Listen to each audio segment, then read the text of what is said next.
Hello everyone, कैसे हो सभी। तो आज का हमारा टॉपिक रहेगा triangle and it's property. Triangle होता क्या है, इसकी क्या क्या प्रॉपर्टी होती है, तो उन सब के बारे में आज बारीक से डिस्कस करेंगे और उसको समझने की कोशिश करेंगे। ओके, तो ट्राइंगल क्या होता है।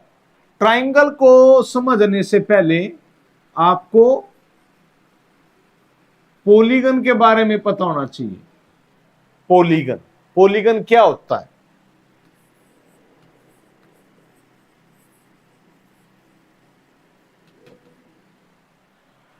Polygon, a closed figure made up only line segment, एक ऐसी बंद फिगर जो केवल लाइन सेगमेंट के द्वारा बनी होती है, पॉलीगन कहलाती है। और ए polygon with three side is called triangle. तो इसको मैंने बहुत इजी कर दिया है ट्राइंगल की डेफिनेशन को, कि ए polygon with three side is called triangle. Otherwise जब बात करते हैं व्हाट इज ए ट्राइंगल, तो बच्चे बोलते हैं जिसकी तीन साइड हो, जिसके तीन एंगल हो, या जिसके तीन वर्टेक्स हो, वो क्या होती है, ट्राइंगल होती है। परंतु मैं ऐसी डेफिनेशन की बजाय इसको सिंपल वे में फाइंड आउट करना चाहता हूं, आपको बताना चाहता हूं। A polygon with three side is called triangle. बस सिंपल सी बात है, एक पॉलीगन जिसकी तीन साइड होती है ट्राइंगल कहलाता है।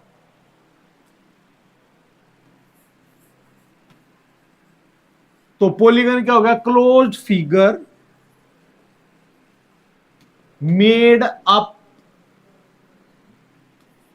Only line segment, only line segment, ये तो हो गया आपका पॉलीगन। और ए polygon with three side,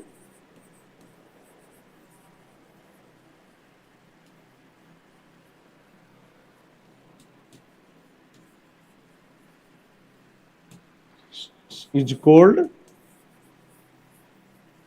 triangle.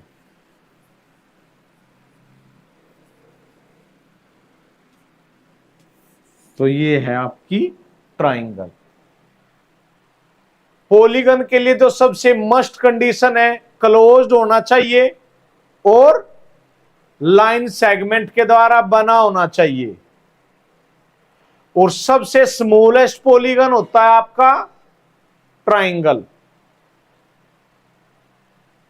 और सबसे स्मॉलेस्ट क्लोज फिगर जो केवल लाइन सेगमेंट के द्वारा बनी होती है, वो क्या होती है, ट्राइंगल।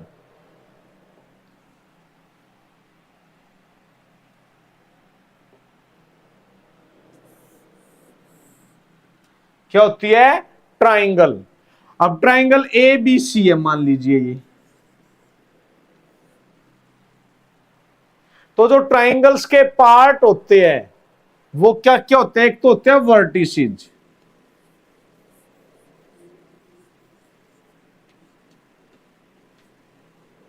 एक होती है इसकी साइड्स, और एक होती है इसमें एंगल्स।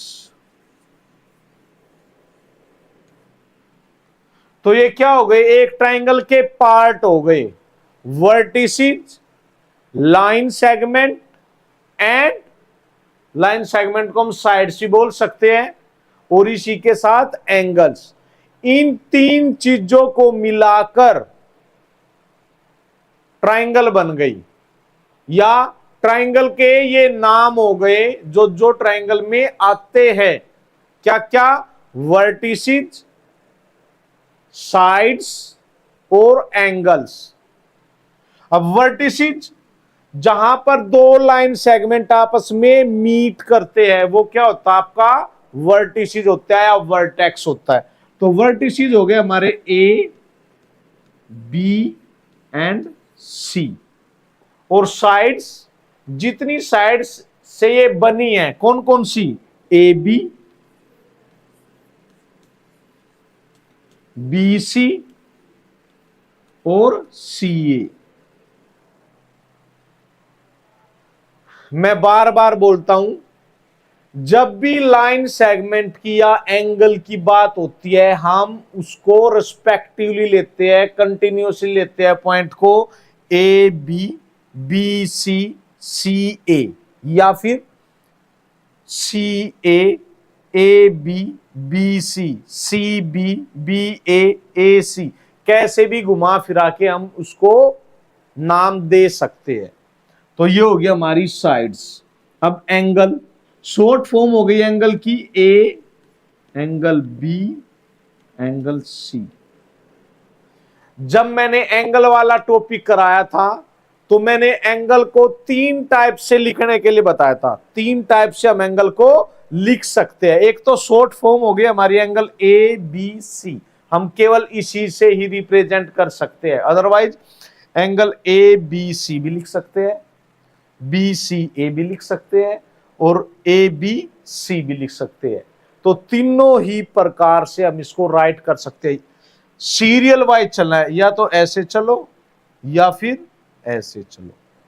तो ये हो गया हमारा ट्राइंगल एंड इट्स पार्ट। अब बात करते हैं इसकी प्रॉपर्टीज की, कैसी कैसी ट्राइंगल होती है, इसका एंगल सम क्या होता है। अब इसके बारे में डिस्कस करेंगे, इसको ध्यान से देखना है।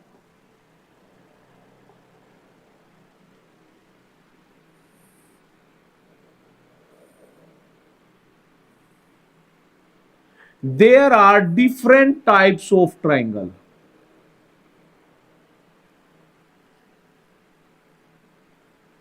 There are different types of triangle.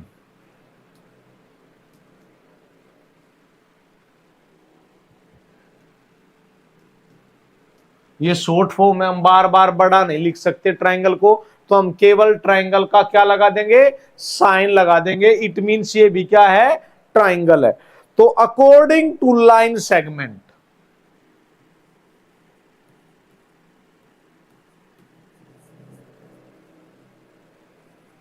according to line segments as well as angle segment,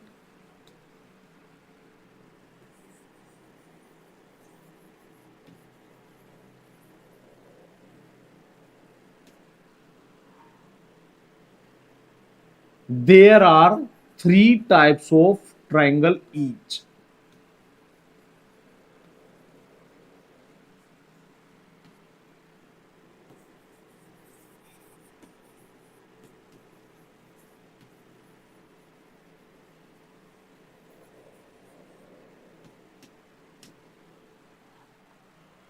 तो लाइन सेगमेंट के आधार पे भी तीन टाइप की ट्राइंगल होती है, और एंगल के सेगमेंट के आधार पे भी ट्राइंगल तीन प्रकार की होती है, थ्री टाइप्स की होती है। कौन कौन सी, ये ध्यान से देखो।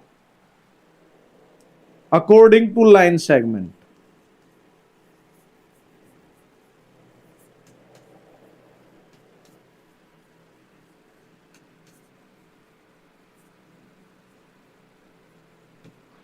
First equilateral triangle,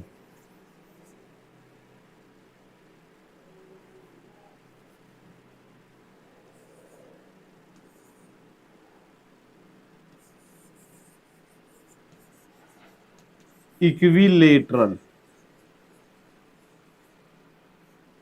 second isosceles, third scalene.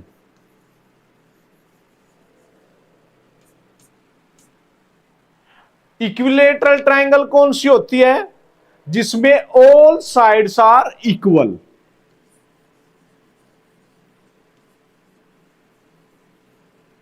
All sides are equal. Isosceles, जिसमें टू साइड्स इक्वल।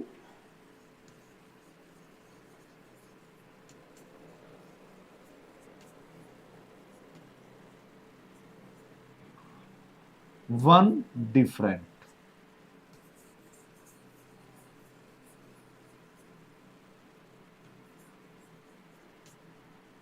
और स्केलन में ऑल साइड्स आर डिफरेंट।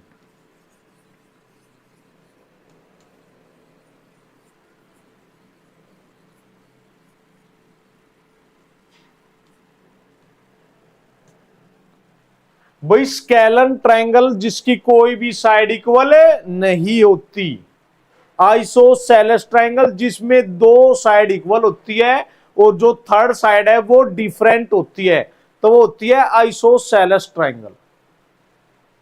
और जिसमें तीनों की तीनों साइड इक्वल हो वो हमारी होती है equilateral triangle.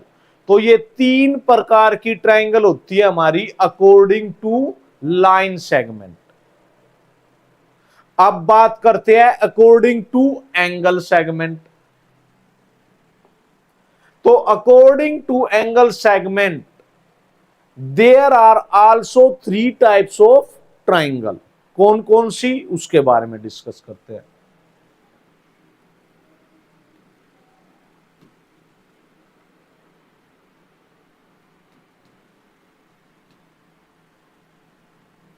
According to angle there are three types of triangle.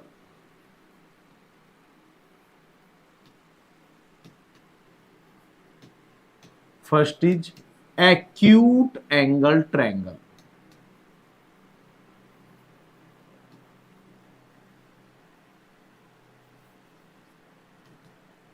second is right angle triangle,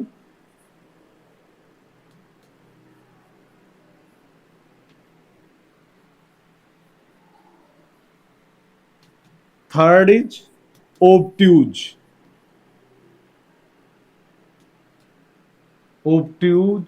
angle triangle।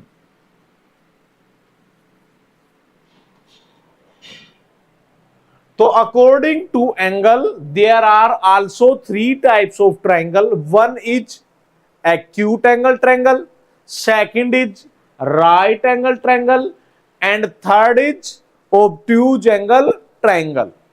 तो स्पष्ट रूप से नाम से ही पता चल रहा है, वन बाय वन डिस्कस करेंगे भाई एक्यूट एंगल ट्राइंगल क्या होती है।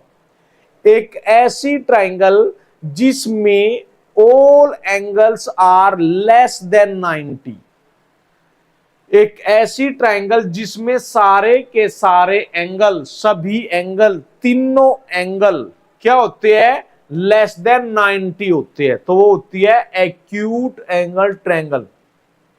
जैसा नाम से स्पष्ट है एक्यूट एंगल, और एक्यूट एंगल क्या होता है, लेस देन 90। तो तीनों के तीनों एंगल क्या होंगे, लेस देन 90 होंगे। All angles less than 90।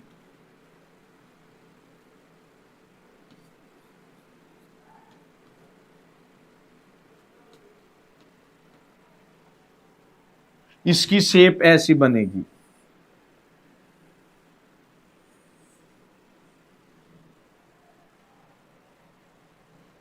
अब बात करते हैं राइट एंगल ट्रायंगल। जैसा नाम से स्पष्ट है, राइट एंगल मतलब 90 डिग्री। एक ऐसी ट्रायंगल जिसमें एक एंगल 90 डिग्री का हो और जो बाकी के दो एंगल है वो लेस देन 90 हो या फिर एक्यूट एंगल हो, तो वो ट्रायंगल होती है राइट एंगल ट्रायंगल। और इसकी शेप ऐसी होती है।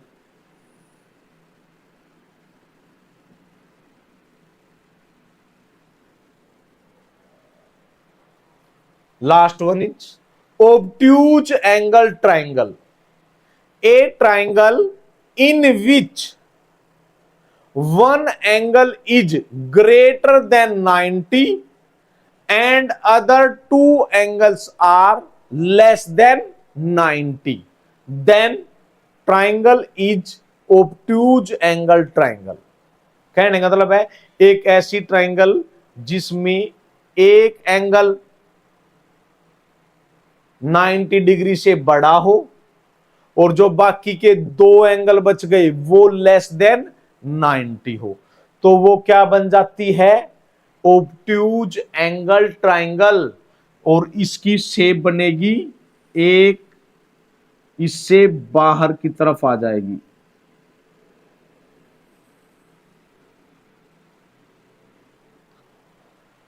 तो ये तीन शेप हो गई आपके सामने, acute angle, right angle, obtuse angle.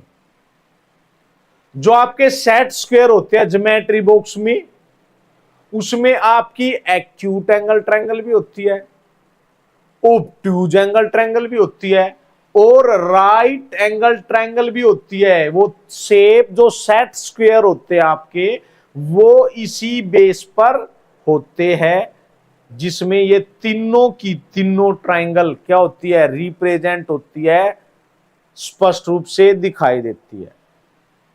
Okay, तो आशा करता हूं जो एंगल, उसके पार्ट्स और टाइप्स ऑफ एंगल आपको अच्छी तरह से समझ में आ गया होगा।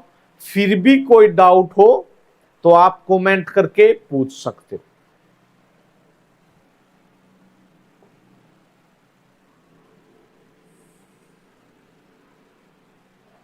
अब बात करते हैं एंगल सम प्रॉपर्टी।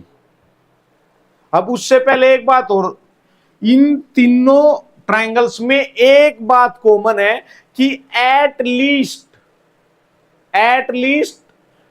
हर ट्रायंगल में दो एंगल एक्यूट एंगल होंगे, ये मस्ट है। दो एंगल एक्यूट होंगे ही होंगे। अगर तीसरा एंगल एक्यूट है तो वो बन जाएगी एक्यूट एंगल ट्रायंगल। अगर तीसरा एंगल 90 डिग्री है तो आपकी ट्रायंगल बन जाएगी राइट एंगल ट्रायंगल। इसके अतिरिक्त अगर तीसरा एंगल मोर देन 90 है तो वो बन जाएगी ऑब्ट्यूज एंगल ट्रायंगल। अब एंगल सम प्रॉपर्टी की बात करते हैं।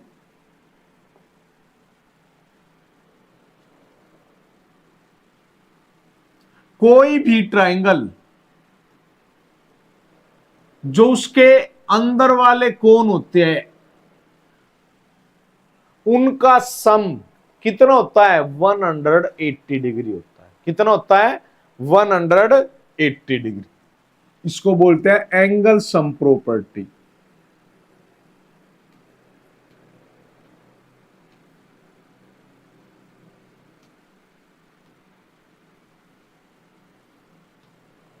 Angle sum property of A triangle. तो जो इंटीरियर एंगल का सम है, शॉर्ट फॉर्म में लिखेंगे angle A plus angle B plus angle C is equal to 180 degree. तो जहां पे भी आपको कोई भी ट्रायंगल नजर आए तो उसके जो तीनों एंगल होंगे वो कितने होंगे, 180 डिग्री। और ट्रायंगल में कितने एंगल होते हैं, तीन, तो तीनों एंगल का सम क्या आ जाएगा, 180 डिग्री। अब आपके पास दो एंगल है, थर्ड एंगल आपको निकालना है, तो दो एंगल का सम फाइंड आउट करेंगे, ऐड कर देंगे, और उन दो एंगल के सम को 180 डिग्री में से क्या कर देंगे, माइनस कर देंगे, सब्ट्रैक्ट कर देंगे, तो आपका थर्ड एंगल आ जाएगा। अब बात करते हैं exterior angle of A triangle.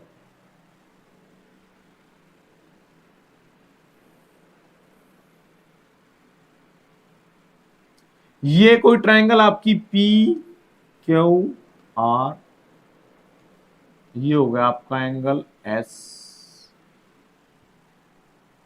O sorry S नहीं, एस तो आएगा यहां पे,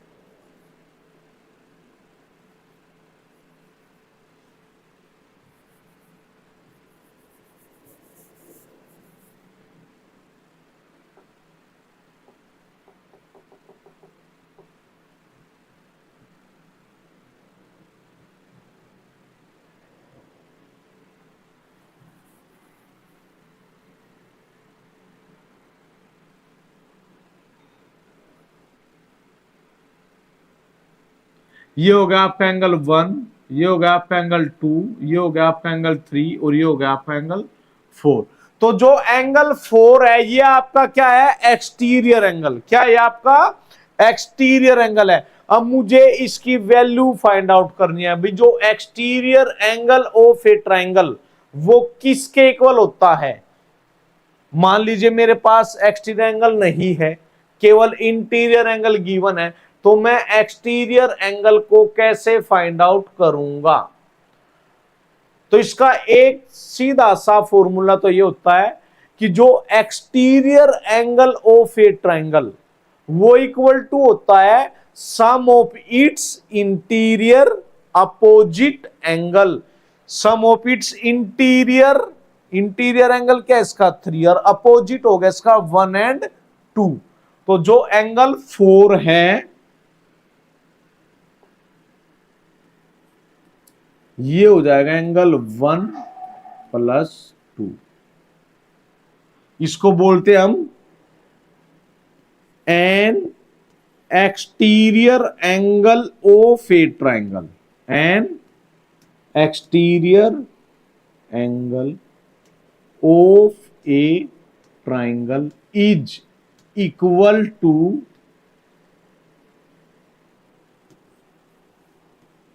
sum of its interior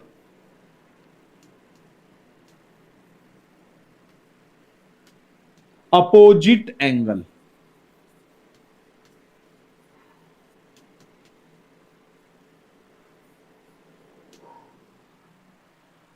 तो इसको याद करने के लिए बिल्कुल कुछ नहीं, फ्लो में आप याद कर सकते हो। An exterior angle of a triangle is equal to sum of its interior opposite angle. तो इस प्रकार ये मैंने लिख भी दिया है ताकि आप इसको नोट भी कर सको साथ के साथ, वरना तो बार बार वीडियो देख के आप अंदाजा लगा ही सकते हो। तो ये हो गया। ये हुआ कैसे, इसको मैं प्रूव करके दिखाता हूं अभी आपको। जो एंगल सम प्रॉपर्टी होती है in triangle a P Q are,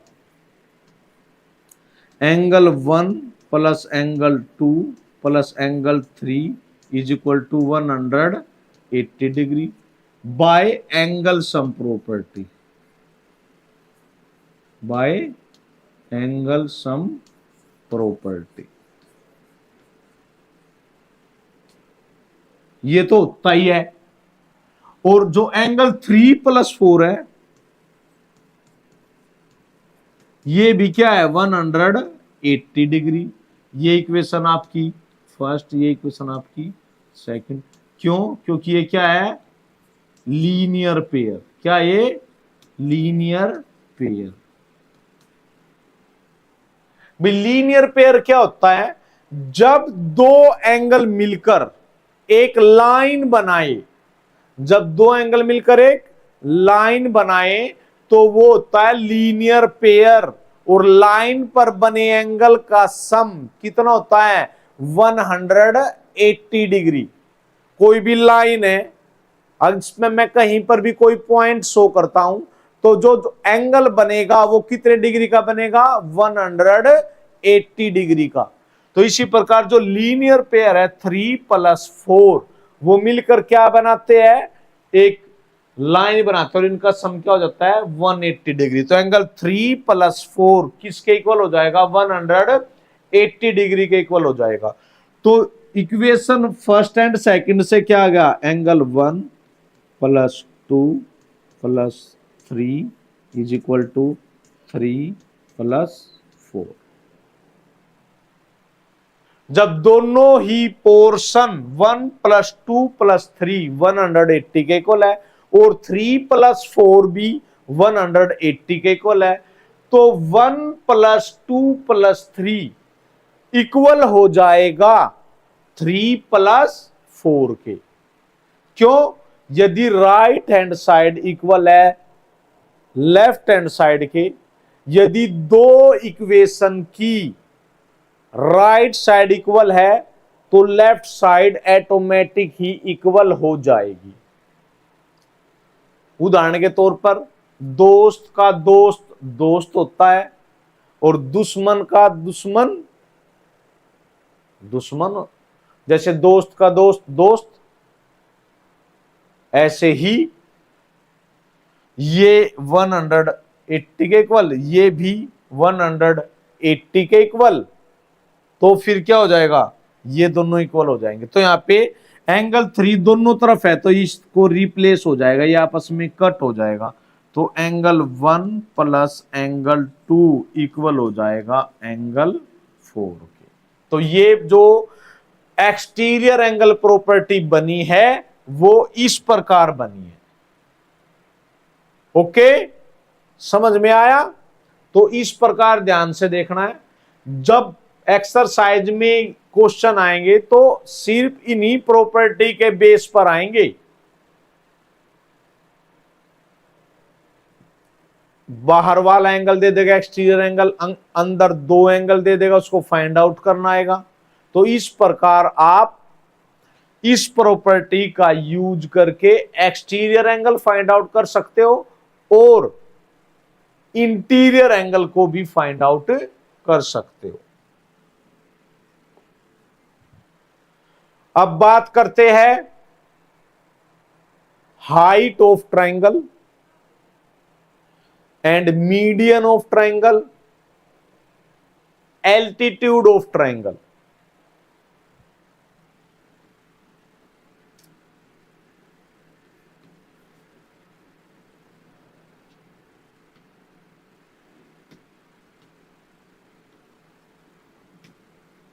height of triangle, altitude of triangle,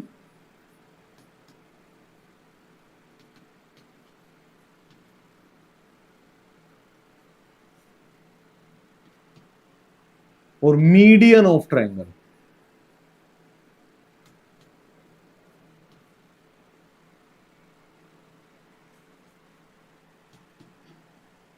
अब हाइट ऑफ ट्राइंगल क्या होती है? हाइट किसी भी ऑब्जेक्ट की जो ऊंचाई होती है वो क्या कहलाती है? उसकी हाइट कहलाती है। क्या कहलाती है? उसकी हाइट। अब ट्राइंगल की हाइट क्या होती है? ट्राइंगल तो भाई अलग अलग प्रकार की होती है, उसकी हाइट कोई पर्टिकुलर तो उसका वो होता नहीं कि हाइट बता दे इसको फॉर्मूला। तो जो एल्टीट्यूड ऑफ ट्राइंगल होता है, जो एल्टीट्यूड ऑफ ट्राइंगल होता है वो ही हाइट ऑफ ट्राइंगल होती है। वो ही क्या होती है? Height of triangle. और ट्राइंगल में 3 वर्टेक्स होते हैं तो उसके एल्टीट्यूड भी कितने होते हैं? 3। एल्टीट्यूड भी कितने होते हैं? 3। और तीनों के तीनों एल्टीट्यूड की हाइट वो डिफरेंट होती है। In some cases they are equal या दे में इक्वल एंड अदरवाइज इक्वल नहीं होती। इक्वल कहां होगी? जहां इक्विलेटरल ट्राइंगल होगी, अदरवाइज सभी में एल्टीट्यूड क्या आएगा? हाइट उनकी अलग अलग आएगी। ओके, तो इसको देखते हैं फिगर के द्वारा। एबीसी, एबीसी कोई ट्राइंगल है और इसके किसी भी वर्टेक्स से, इसके किसी भी वर्टेक्स से अपोजिट लाइन सेगमेंट पर ड्रॉ किया गया राइट एंगल या बनाया गया 90 डिग्री का एंगल उस ट्राइंगल का एल्टीट्यूड होता है। क्या होता है उस ट्राइंगल का? एल्टीट्यूड। तो अगर मैं बी से इस ट्राइंगल पर 90 डिग्री का एंगल बना दूं तो ये होगा बी डी परपेंडिकुलर ए सी। तो बी डी हो जाएगा हमारा एल्टीट्यूड। ऐसे ही ए से BC पर डाल दूं AE, तो ये भी हमारा हो जाएगा एल्टीट्यूड। सिमिलरली अगर मैं C से डाल दूं CF,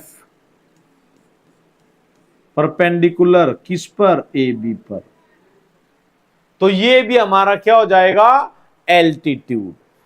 तो कहने का मतलब ये है, यदि किसी भी वर्टेक्स से अपोजिट लाइन सेगमेंट पर हम 90 डिग्री का एंगल ड्रॉ करते हैं या बनाते हैं, तो वो लाइन सेगमेंट उस ट्रायंगल का एल्टीट्यूड होता है और उसी के साथ साथ वो उस ट्रायंगल की हाइट भी होती है। वो उस ट्रायंगल की क्या होती है, हाइट। तो समझ में आया आपको? तो इस प्रकार हम एल्टीट्यूड को फाइंड आउट करते हैं। But in right triangle base and perpendicular both are the altitudes and both are the height of triangle। ये राइट ट्रायंगल है भाई,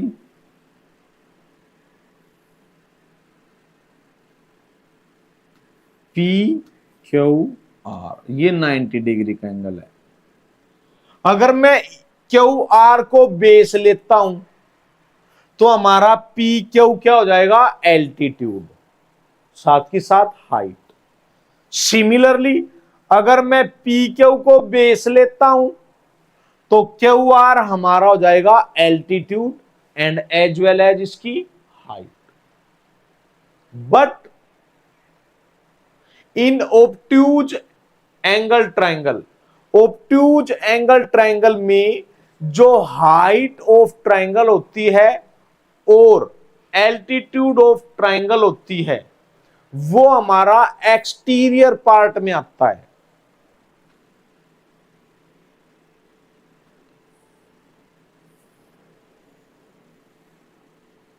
तो ये हमारी कोई ऑब्ट्यूज एंगल है भाई, ट्रायंगल, ऑब्ट्यूज एंगल ट्रायंगल।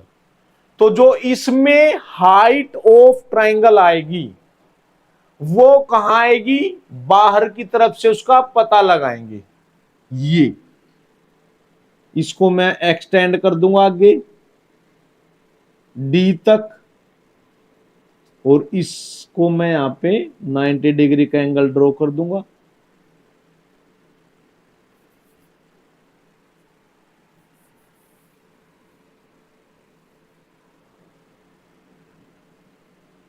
ये होगा हमारा D।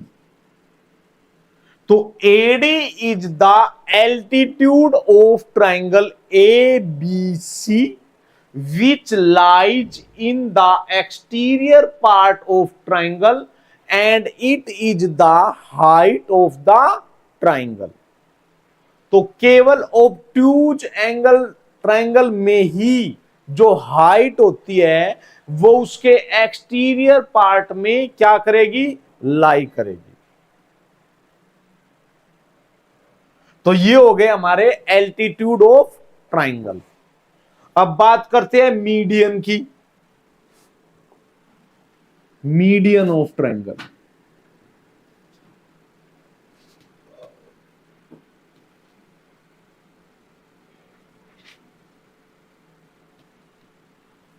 तो जैसा कि मैंने बताया, altitude and height of triangle both are the same. अब बात करते हैं मीडियन ऑफ ट्रायंगल। जैसा कि नाम से स्पष्ट है, मीडियन मतलब कहीं ना कहीं क्या आएगा, मिड पॉइंट। क्या आएगा, मिड पॉइंट। तो कोई भी ट्रायंगल चाहे एक्यूट है, राइट है या फिर ऑब्ट्यूज है, अगर उसका मीडियन फाइंड आउट करना है तो ऐसे ही एल्टीट्यूड के जैसा है, बट एल्टीट्यूड का मतलब होता है 90 डिग्री। बट इन मीडियन ये एंगल अलग अलग हो सकता है। वो हम अकॉर्डिंग टू ट्राइंगल देखेंगे। परंतु मीडियन क्या है, जैसा नाम से स्पष्ट है, मिड पॉइंट। तो कोई भी ट्राइंगल है, उसके किसी भी वर्टेक्स से, उसके किसी भी वर्टेक्स से अपोजिट लाइन सेगमेंट के मिड पॉइंट को मिलाने वाला लाइन सेगमेंट उस ट्राइंगल की क्या कहलाता है, मीडियन कहलाता है। अब जैसे ए कोई वर्टेक्स है और बी सी का मिड पॉइंट हो गया आपका डी, और एडी को मैंने मिला दिया, तो एडी हमारा क्या हो जाएगा, मीडियन हो जाएगा। एडी हमारा क्या हो जाएगा, मीडियन। और जो मीडियन होता है वो ट्राइंगल को दो इक्वल पार्ट में डिवाइड करता है। तो median of a triangle divide the triangle equally, मतलब मीडियन ट्राइंगल को दो इक्वल पार्ट में डिवाइड कर देता है। इसी प्रकार बी किसकी मीडियन बनेगी, एसी के मिड पॉइंट को मिलाएगी, और सी ए बी पर मिड पॉइंट को मिलाएगी। तो इस प्रकार एल्टीट्यूड में अपोजिट लाइन सेगमेंट पर 90 डिग्री का एंगल था, 90 डिग्री का, परंतु मीडियन में अपोजिट लाइन सेगमेंट का मिड पॉइंट आएगा। तो ये डिफरेंस है एल्टीट्यूड एंड किसमें, मीडियन में। भाई मीडियन में वर्टेक्स मिड पॉइंट के साथ ज्वाइन होएगा, और एल्टीट्यूड में वर्टेक्स अपोजिट लाइन सेगमेंट पर 90 डिग्री का एंगल बनाएगा। तो ये दोनों में डिफरेंस है। But in some cases altitude and median are the same, दोनों क्या होते हैं, सेम होते हैं। जैसे इन इक्विलेटरल ट्राइंगल में एल्टीट्यूड हमारा मीडियन होता है। सिमिलरली आइसोसेलेस ट्राइंगल में भी एल्टीट्यूड हमारा मीडियन होता है। और कैसी भी ट्राइंगल हो उसमें मीडियन और एल्टीट्यूड डिफरेंट होते हैं। तो आशा करता हूं कि जो आज टॉपिक मैंने कराया है, ट्राइंगल एंड इट्स प्रॉपर्टी, वो आप सभी को अच्छे से समझ में आ गया होगा। फिर भी कोई डाउट हो तो आप कमेंट बॉक्स में जाकर कमेंट करके पूछ सकते हैं, और नेक्स्ट वीडियो में हम आपका वो डाउट भी दूर करेंगे। तो थैंक यू, आज के लिए इतना ही। सभी इसको लाइक करें, सब्सक्राइब करें, और ज्यादा से ज्यादा स्टूडेंट्स को जुड़ने के लिए प्रेरित करें। Once again thank you.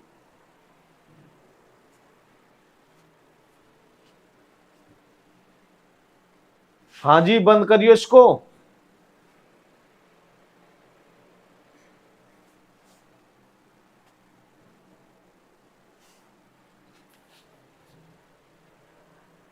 Hello students, कैसे हो? तो जो मैथ है हमारा, मैथ एक सबसे इंटरेस्टिंग सब्जेक्ट है। मैं मैथ से इंटरेस्टिंग कुछ नहीं मानता, क्योंकि मैथ एक ऐसा सब्जेक्ट है जो स्टेप्स पर निर्भर करता है, और ये काफी क्रिएटिव होता है। इसको रटा नहीं जा सकता, इसको सिर्फ समझा जा सकता है। जो बच्चे ये कहते हैं हमें मैथ समझ में नहीं आता या हमारा मैथ में इंटरेस्ट ही नहीं है, तो मैं उनसे ये ही आशा करता हूं कि आप एक बार मेरी वीडियो देखें और उसको समझने की कोशिश करें, और समझकर उसको अपने आप निकालने की कोशिश करे, तो मैं डेफिनेटली ये बात कह सकता हूं कि उसको भी मैथ समझ में आ जाएगा। जो मैथ है वो प्रैक्टिस मांगता है, जैसे करत करत अभ्यास से जड़मति होत सुजान। कोई भी काम करने से क्या होता है, वो अच्छे से आ जाता है। जिस प्रकार इसलिए कहावत बनी है, ये करत करत अभ्यास से जड़मति होत सुजान, रस्सी पड़े सील पर पड़त निशान। जैसे कुएं से हम पानी खींचते हैं तो क्या पड़ जाती है, उस पत्थर पे भी उस रस्सी का निशान पड़ जाता है। तो अभ्यास करने से कोई भी ऐसा काम जिसको आप मन लगाकर करें, तो कोई भी ताकत ऐसी नहीं है कि आपको उस काम को करने से रोक दे। तो आप मन लगाकर पढ़ाई करें, फिर देखो आप कैसे मैथ में एक्सपर्ट हो जाओगे। और बेसिक चीज आनी चाहिए। अगर आपको बेसिक चीजें नहीं आती तो ना तो आप उस पर कोई फॉर्मूला अप्लाई कर सकते और ना ही आप उस चीज को समझ सकते। किसी भी चीज पर अगर आपको शॉर्टकट मेथड लगाना है तो उसके लिए भी आपको क्या आना चाहिए, बेसिक आना चाहिए। अगर बेसिक चीजों के बारे में भी नहीं पता तो फिर आप आगे नहीं बढ़ सकते। किसी भी सब्जेक्ट में कह सकते हो, किसी भी फील्ड में कह सकते हो। अगर आप कोई नया काम शुरू करना चाहते हो, अगर आपको उस काम की नॉलेज नहीं है, आप उसमें चाहे कितना ही इन्वेस्ट कर लो, परंतु आप उसमें सक्सेस नहीं हो सकते। परंतु अगर आपको काम की नॉलेज है और आपके पास अमाउंट कम है, तो आप धीरे धीरे उस काम से प्रॉफिट कमाओगे और दोबारा उसमें लगाओगे, तो आप काफी अच्छी ग्रोथ पा सकते हो और आप उसमें सफलता हासिल कर सकते हो। तो आपसे सिर्फ इतना ही कहना चाहूंगा, कोई भी सब्जेक्ट छोटा नहीं होता, बड़ा नहीं होता, और हर सब्जेक्ट को आप आसानी से सीख सकते हो। किसके द्वारा, सिर्फ और सिर्फ अपनी एकाग्रचित मेहनत के द्वारा। Thank you.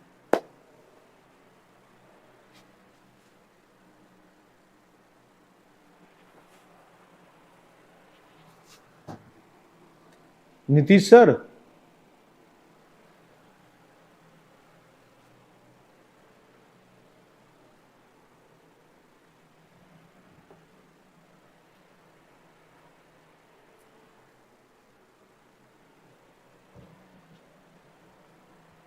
हेलो स्टूडेंट्स, कैसे हो? आशा करता हूं सभी अच्छे होंगे। आज का टॉपिक रहेगा हमारा पोलिनोमियल। पोलिनोमियल होता क्या है? पोलिनोमियल किस किस से बनता है, या फिर पोलिनोमियल से क्या क्या बनाया जा सकता है। तो पोलिनोमियल को सीखने से पहले आपको पता होना चाहिए एल्जेब्रिक एक्सप्रेशन का। तो आज का टॉपिक क्या रहेगा बच्चों हमारा? पोलिनोमियल।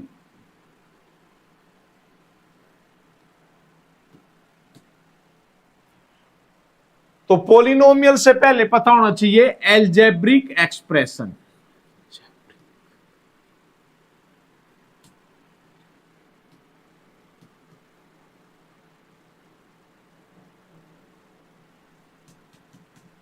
जो पोलिनोमियल है वो एल्जेब्रिक एक्सप्रेशन से बनता है। और एल्जेब्रिक एक्सप्रेशन होती क्या है? The combination of variable, coefficient and constant with mathematical operation. और मैथमेटिकल ऑपरेशन क्या होता है आपका? Plus, minus, multiply, divide. तो किसी भी वेरिएबल को, कोफिशिएंट को और कांस्टेंट को अगर मैं मैथमेटिकल ऑपरेशन के साथ एक साथ लिख देता हूं तो वो बन जाती है आपकी एल्जेब्रिक एक्सप्रेशन। क्या? कॉम्बिनेशन ऑफ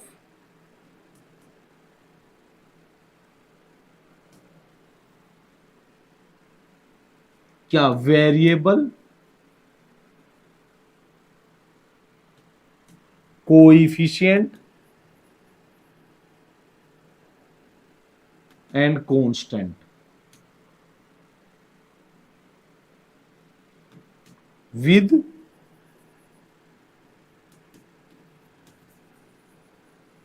मैथमेटिकल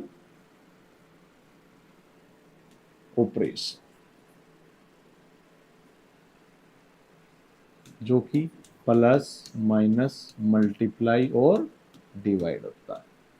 जैसे फॉर एग्जांपल 8x प्लस 5 क्या है? एल्जेब्रिक एक्सप्रेशन है। 6y square plus 8y minus 6 क्या है? एल्जेब्रिक एक्सप्रेशन है। कोई भी अल्फाबेट, कोई भी अल्फाबेट अगर है तो वो वेरिएबल होता है। वो क्या होता है? वेरिएबल। तो जहां भी आपको अल्फाबेट आ जाए नजर तो उसको समझो आप वेरिएबल। और जो वेरिएबल के साथ लिखा होता है कुछ भी वो होता है कोफिशिएंट। वो क्या होता है? कोफिशिएंट। और जो बिना वेरिएबल के होता है, बिना वेरिएबल के जो नंबर होता है आपके पास वो होता है आपका कांस्टेंट। तो अल्फाबेट वेरिएबल, जो अल्फाबेट के साथ कोएफिशिएंट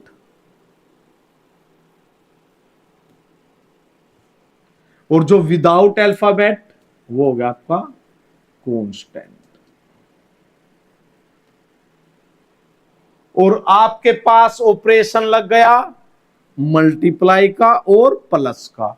यहां मल्टीप्लाई प्लस माइनस, अगर इनको एक साथ कंबाइन कर दिया जाए और जो भी आपके पास आया है वो बन जाएगी एल्जेब्रिक एक्सप्रेशन।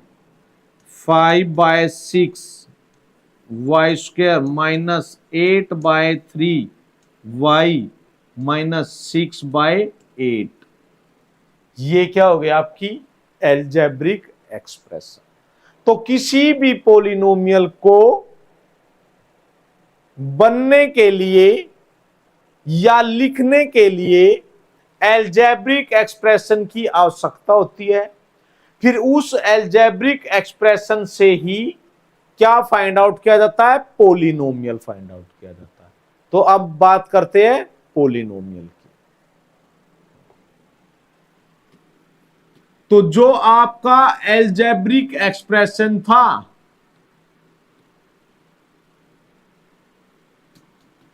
अगर उसमें जो वेरिएबल है और जो वेरिएबल की पावर है वो क्या हो? हमारा होल नंबर हो तो वो बन जाता हमारा polynomial.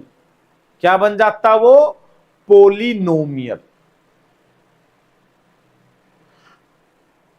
An algebraic expression in which power of variable is a whole number, then it is a polynomial.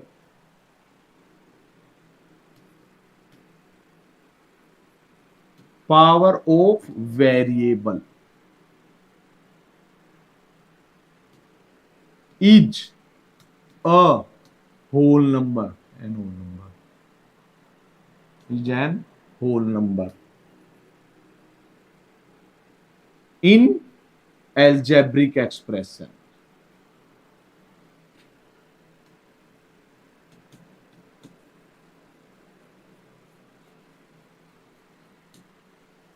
तो ये होता हमारा पोलिनोमियल। 8x² -5x plus 6। अब वेरिएबल क्या है मेरे पास? x, इसकी पावर है 2, इसकी पावर है 1, जो कि क्या है? होल नंबर है।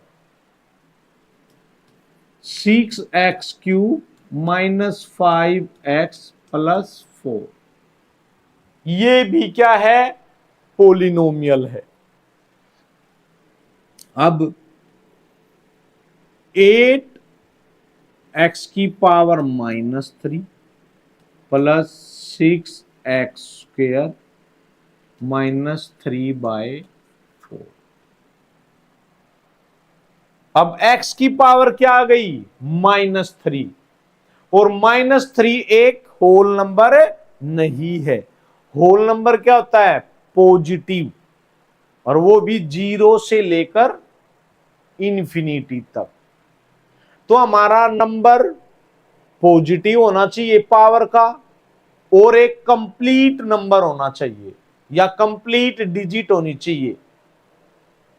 तो ये पोलिनोमियल नहीं है।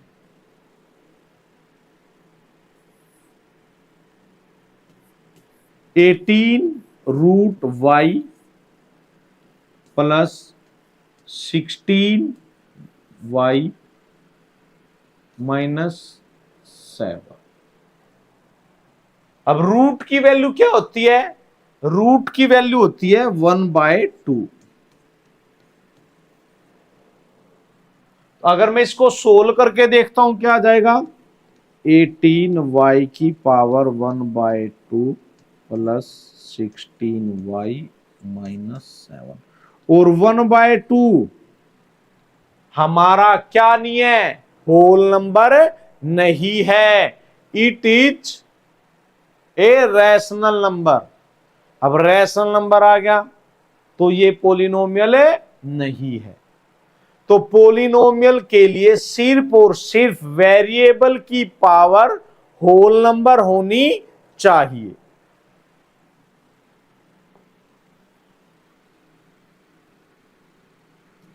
टेन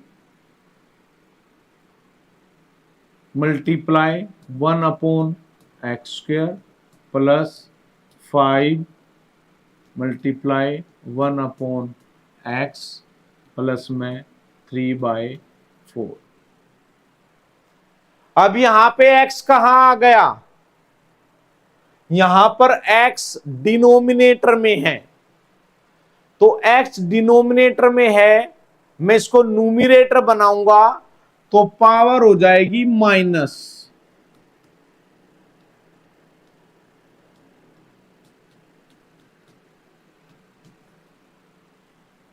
और पावर माइनस होने के साथ साथ क्या हो गया? ये पोलिनोमियल नहीं रह गया। आपका कोफिशिएंट नेगेटिव हो सकता है, कोफिशिएंट रैशनल नंबर हो सकता है, इंटीजर हो सकता है, कांस्टेंट भी आपका रूट वाला नंबर हो सकता है, रैशनल नंबर हो सकता है, इंटीजर हो सकता है, बात बन जाएगी। परंतु जो पावर ऑफ वेरिएबल है, अगर होल नंबर के अलावा कुछ भी है other than whole number, then it is not a polynomial. तो वो आपका पोलिनोमियल नहीं रहेगा या नहीं होगा जब power other than whole number हो। Every number is a polynomial.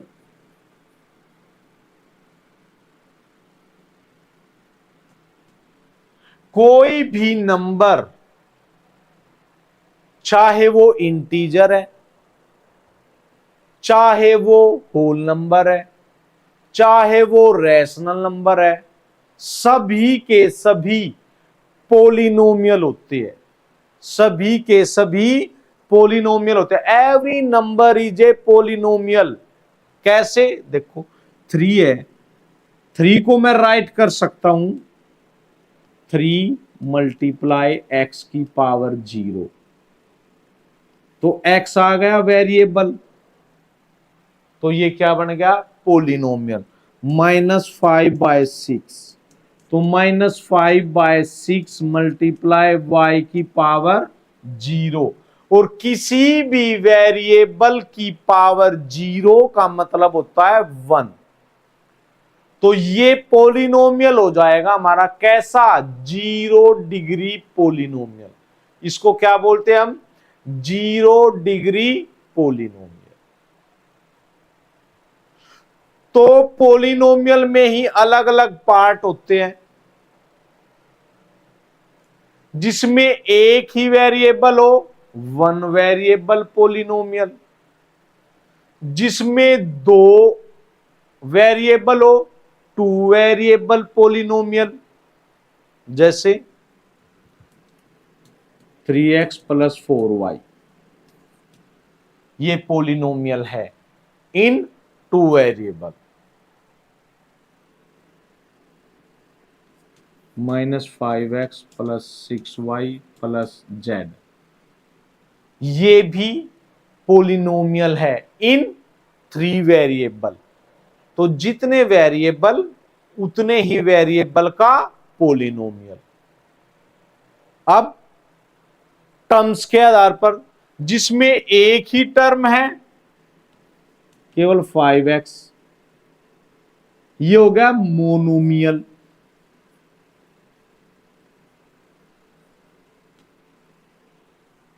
ये कितना भी बड़ा हो सकता है 5x² y² zp, परंतु ये टर्म एक ही है। एक ही टर्म होने के कारण ये क्या है आपका मोनोमियल। और जिसमें 2 टर्म हो 6x² + 5, 9y² + z, ये हो गया हमारा बाइनोमियल। अगर 3 टर्म है ट्राइनोमियल। तो इस प्रकार ये आगे बढ़ता रहेगा। ओके, तो टर्म्स के आधार पर भी पोलिनोमियल को फाइंड आउट किया जा सकता है, वेरिएबल के आधार पर भी पोलिनोमियल को फाइंड आउट किया जा सकता है। और पोलिनोमियल की सबसे बड़ी विशेषता, इसके वेरिएबल की पावर पॉजिटिव होती है, और पॉजिटिव होती है, या फिर ये बोल सकते हैं होल नंबर होती है, क्योंकि होल नंबर पॉजिटिव होते हैं 0 से लेकर इंफिनिटी तक। इसीलिए मैंने कहा है कि कोई भी कांस्टेंट या नंबर क्या होता है पोलिनोमियल होता है। क्यों? क्योंकि वेरिएबल की पावर होल नंबर है, और होल नंबर 0 भी होता है। और वेरिएबल की पावर को अगर 0 लिख देंगे तो उसकी वैल्यू 1 होती है। तो हम प्रत्येक नंबर को क्या बना सकते हैं पोलिनोमियल। अब बात करते हैं degree of polynomial.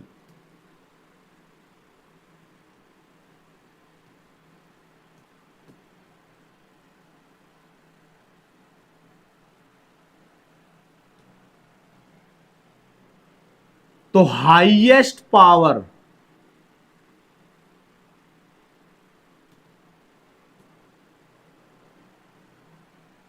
Of variable, किसी भी पोलिनोमियल में जो वेरिएबल की पावर हाईएस्ट होती है वो होती है हमारी डिग्री ऑफ पोलिनोमियल। क्या होती है हमारी वो डिग्री ऑफ पोलिनोमियल। जैसे 8y की पावर 3 + 5y की पावर 2 + 6y - 18, ये हमारे पास। तो यहां highest power of variable is 3, so degree of polynomial is 3। तो डिग्री ऑफ पोलिनोमियल क्या हो जाएगा हमारा 3 हो जाएगा।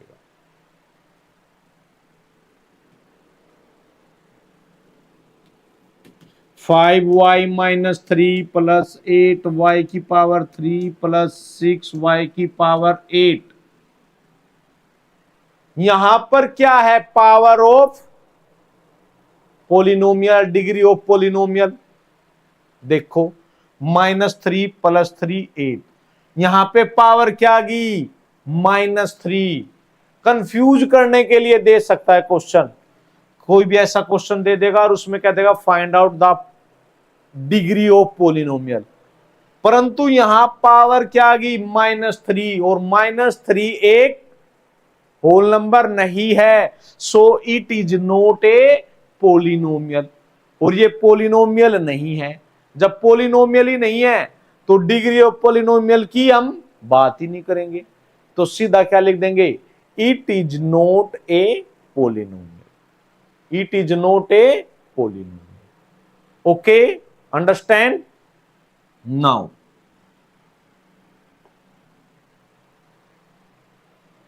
सॉल्यूशन ऑफ ए पोलिनोमियल, क्या सॉल्यूशन ऑफ ए पोलिनोमियल या roots of polynomial, solution of polynomial.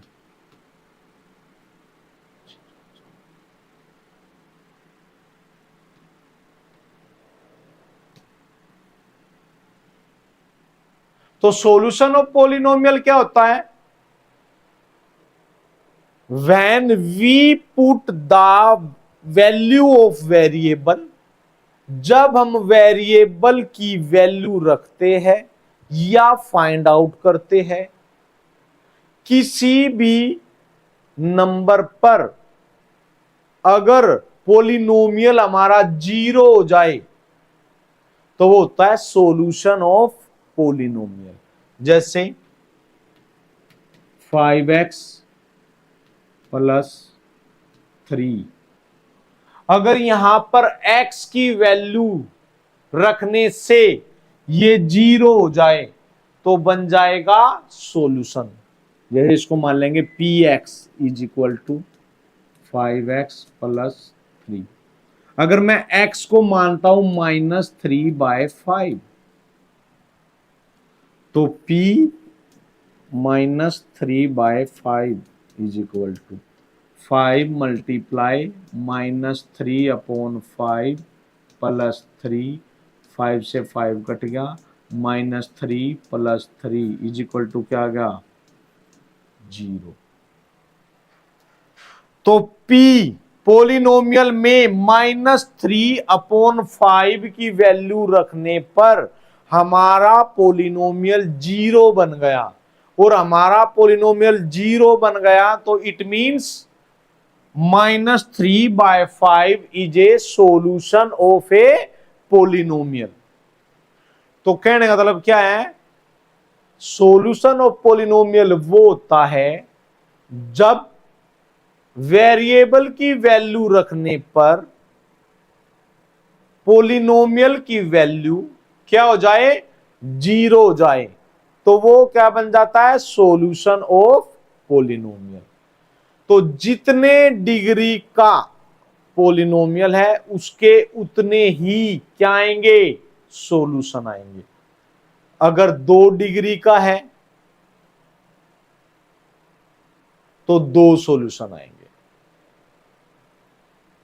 3 degree का है तो 3 सॉल्यूशन आएंगे। जिस पोलिनोमियल की जितनी डिग्री उसके उतने ही सॉल्यूशन। अगर लीनियर पावर में है तो जिस पोलिनोमियल में जितने वेरिएबल उतने ही सॉल्यूशन। वो अलग अलग भी हो सकते हैं, कैसे देखो,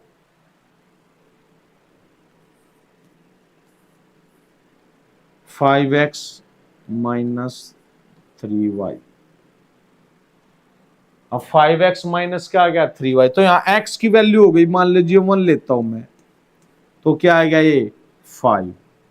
अगर मुझे यहां भी 5 बनाना तो मैं इसको लूंगा मल्टीप्लाई 5/3, 3 से 3 कट गया, 5 1 जा 5 -5 क्या आ गया 0। तो x की वैल्यू आई 1, y की वैल्यू आई -5/3। तो इस प्रकार वेरिएबल की वैल्यू डिफरेंट डिफरेंट होती है, और वेरिएबल को रखने से अगर पॉलिनोमियल 0 हो जाए तो वो बन जाता है हमारा सॉल्यूशन ऑफ पॉलिनोमियल। तो आज के लिए इतना ही रहेगा हमारा। आशा करता हूं आपको समझ में आ गया होगा। फिर भी अगर कोई डाउट है तो आप कमेंट बॉक्स में जाके कमेंट कर सकते हैं। Thank you.